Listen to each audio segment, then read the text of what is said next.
లైంగిక వేధింపుల కేసులో సినిమా కొరియోగ్రాఫర్ జానీ మాస్టర్ అరెస్ట్ అయిన సంగతి తెలిసిందే. అతని దగ్గర పనిచేసే అసిస్టెంట్ కొరియోగ్రాఫర్ అతనిపై లైంగిక ఆరోపణలు చేసింది. ఆమె ఫిర్యాదు మేరకు పోలీసులు కేసు నమోదు చేసి జానీ మాస్టర్ ను జైలుకు పంపించారు.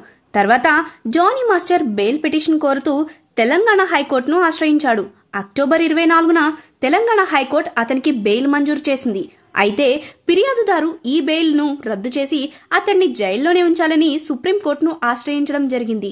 అయితే ఈ బెయిల్ క్యాన్సిలేషన్ పిటిషన్ పై విచారణ జరిపిన సుప్రీంకోర్టు హైకోర్టు ఇచ్చిన తీర్పు న్యాయం సమర్థించింది.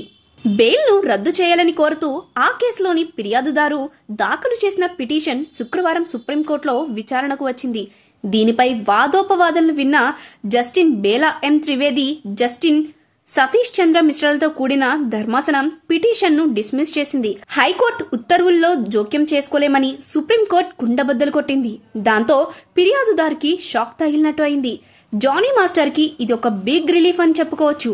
నేషనల్ అవార్డు విన్ అయ్యి జైల్లోనే మగ్గిపోవాల్సిన పరిస్థితి వస్తుందేమో అని అతడు ఎంతో భయపడ్డాడు. తీర్పు వచ్చేదాకా అతన్ని చంచల్గూడ జైల్లోనే ఉంచుతారని అందరూ అనుకున్నారు. కానీ తెలంగాణ కోర్టు అతడికి షరతులతో కూడిన బెయిల్ ను మంజూరు చేసింది.